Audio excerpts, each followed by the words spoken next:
3 कार्य हमें यज्ञ करना सिखाता है। देव पूजा, संगति कर्ण, दानेषु च। अगर हम यज्ञ की परिभाषा को अपने जीवन में उतार लें तो मैं समझता हूं फिर संसार में किसी को कोई दुख, कोई कष्ट होगा ही नहीं। व्यक्ति जितना स्वार्थ में उतरेगा उतना दुखी होगा। आज लगभग लोग स्वार्थ में उतर गए। जितने संबंध हैं, जितने रिश्ते हैं, वो भी कहाँ चले गए? वो स्वार्थों में रह गए। परमार्थ या परोपकार उनका विचार नहीं। इससे क्या मतलब हुआ कि वो दुख को भोग रहे हैं। जबकि रिश्ते बनाए क्यों जाते हैं बताइए? रिश्ते किस लिए? सुखी होने के लिए या दुखी होने के लिए? सुखी होने के लिए। रिश्ते बनाते इसलिए हैं कि हमें सुख मिले, प्रेम मिले, एक दूसरे का सहयोग मिले। लेकिन क्या मिल रहा है? रिश्ते करके उल्टा अनुभव होता है कि इससे दुखी हो गए, क्योंकि वो स्वार्थी था जिससे हमने रिश्ता जोड़ा, वो स्वार्थ में था। यदि वो परोपकार वाली वृत्ति वाला होता तो चाहे वो भाई हो, चाहे वो पिता हो, चाहे वो माँ हो, चाहे वो मित्र हो, अगर वो यज्ञीय भाव से जुड़ा हुआ हो तो हम सबसे ज़्यादा सुखी होंगे। लेकिन हो संसार में आज उल्टा रहा है, यज्ञीय विचारधारा नष्ट हो गई। तो आज हम, चूँकि हमारे भाई विजय जी ने एक संकेत किया था कि आज गुरु पूर्णिमा का अवसर है और इस अवसर को हम इस रूप में मना रहे हैं, यही भाव है ना? तो इस हेतु आज एक संकल्प लें इस अवसर पर कि हम यज्ञ से जुड़ेंगे। यानी यज्ञ ही हमारा जीवन है। जिनके जीवन में यज्ञ नहीं, वो आप समझे मृत हैं, मरे हुए हैं, उनका कोई उपयोग नहीं है और उनको जीवन में आनंद नाम की कोई चीज़ प्राप्त नहीं हो सकती। यज्ञ, क्योंकि हमारे यहाँ कहा श्रेष्ठतमाय कर्मणः, प्राणी के लिए, मनुष्य के लिए विशेष तौर से ये कहा गया कि हे मनुष्य, तुझे कर्म करने के लिए उतारा जा रहा है। ईश्वर ने हमें क्यों उतारा है? कर्म करने के लिए। तो आपका प्रश्न हो सकता है कैसा कर्म? तो वेद ही उत्तर देता श्रेष्ठतमाय कर्मणा, कि तुम्हें श्रेष्ठ कर्म करने हैं। तो परमात्मा ने कर्म करने का साधन आपको दिया है। आप टटोल के देखिए, आपको दिया है कि नहीं? जिससे हम कर्म करते हैं, इसको क्या बोलते हैं? कर। इसको कर बोलते हैं ना, हिंदी में कर कहते हैं ना। तो अगर ये नहीं दिया होता तब फिर आपके लिए कोई सवाल ही पैदा नहीं होता। जैसे हम मनुष्यों को छोड़कर बाकी योनियां देखिए, आप जितनी भी योनियां हैं उनसे ये नहीं कहा गया श्रेष्ठतमाय कर्मणा, क्योंकि उनको कर्म करने का साधन ही नहीं दिया है। आप जैसे हाथ उनको नहीं दिए हैं, आप जैसे कर उनको नहीं दिए हैं, ना कर्म करने के साधन दिए हैं और ना जिस माध्यम से बुद्धि से, बुद्धिपूर्वक श्रेष्ठ कर्म या अश्रेष्ठ है या श्रेष्ठ, इसका कैसे चिंतन करोगे बिना बुद्धि के? तो मनुष्य ही वह प्राणी है जिसमें बुद्धि का संयोग किया गया है, बुद्धि को जोड़ा गया है। तो हम बुद्धि से, विचार से, चिंतन से, मनन से इस बात का निर्णय करते हैं कि ये कर्म श्रेष्ठ है और ये कर्म अश्रेष्ठ है, निर्णय हो जाता है।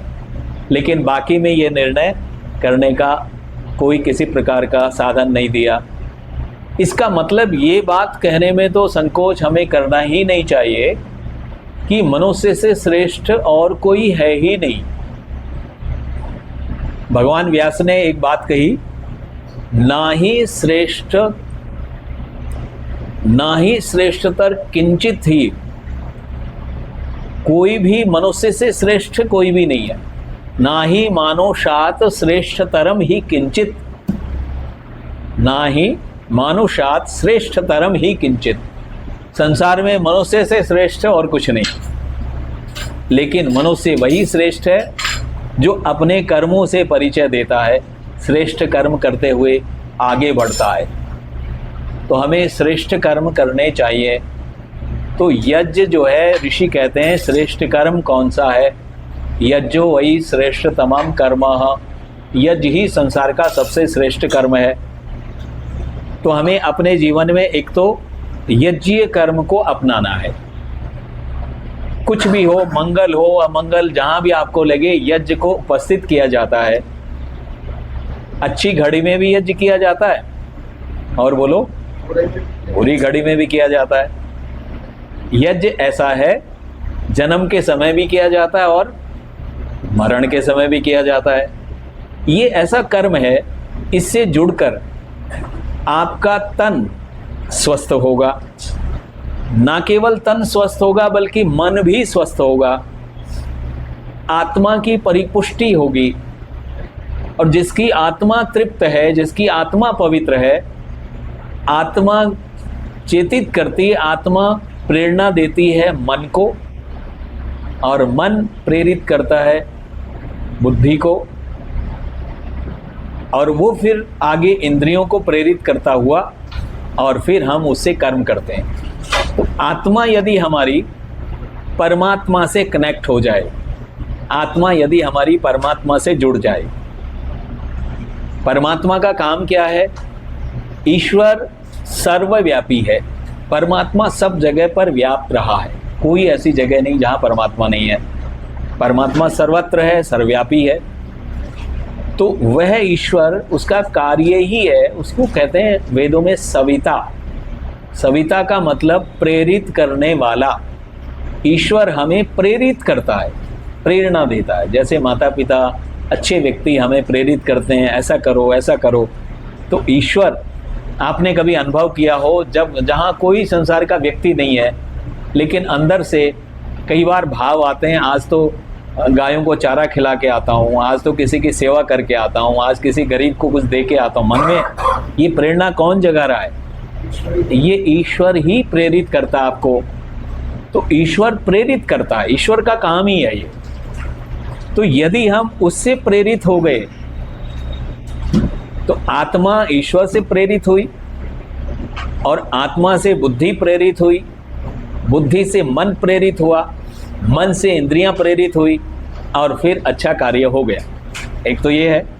दूसरी तरफ देखो, जो परमात्मा से नहीं जुड़ा, वो अपनी मन मर्जी से बुरे विचार, उसके अंदर कितने जन्मों के संस्कार हैं, बुरे बुरे संस्कार भी हैं, और वह उससे प्रेरित हो गया।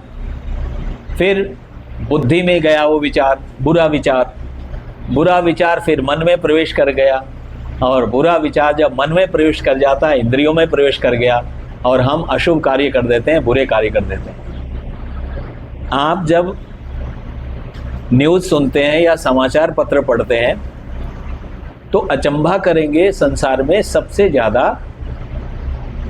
अच्छे समाचार मिलते हैं या बुरे मिलते हैं?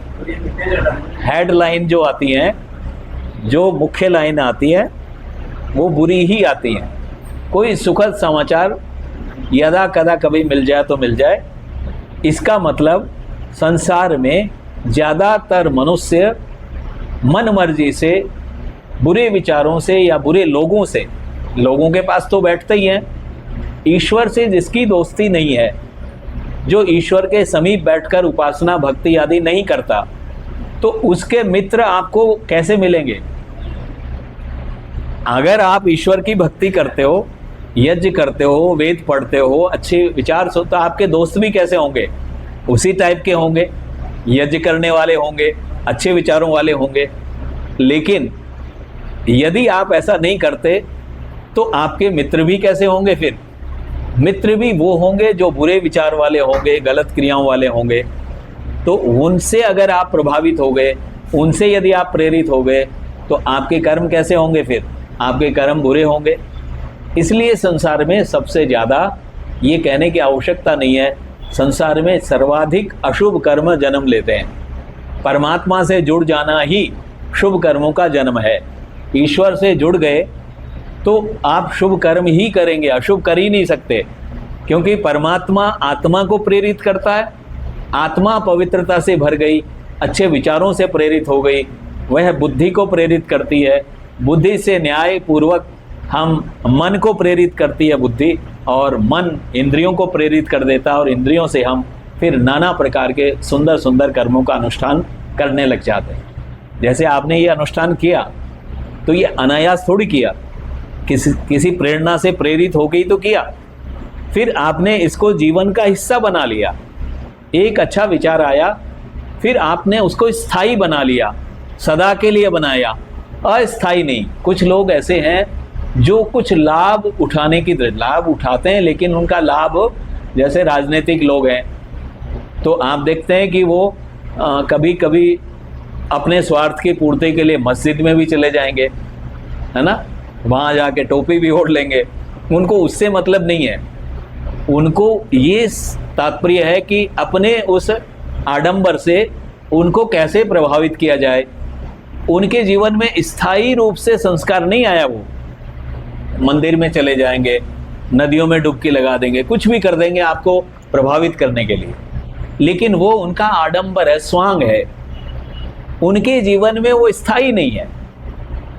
लेकिन जो मनुष्य इसको स्थायी रूप से स्थान दे देता है कि परमात्मा का भजन करना ही है, कुछ भी हो जाए, आंधी आए, तूफान आए, हानि हो, लाभ हो, कोई साथ दे या ना दे, ईश्वर का नाम मुझे लेना ही है, ऐसा जो संकल्प लेकर बैठा है, वह व्यक्ति उस ईश्वर की प्रेरणा से पूरा जीवन, पूरा अंतिम समय तक बढ़िया जीवन गुजारता है ईश्वर की कृपा से। लेकिन जो परमात्मा से भी सौदेबाजी करने वाले लोग हैं, भक्ति करते समय, हे परमात्मा तू ऐसा कर देगा तो मैं ऐसा करूँगा, ऐसे कितने लोग हैं, है ना। खास तौर से जो क्या बोलते हैं उसको, सवामणि करते हैं कि तुम ऐसा काम कर देगा तो मैं तेरी सवामणि करूँगा, ऐसा करेगा तो मैं ये करूँगा।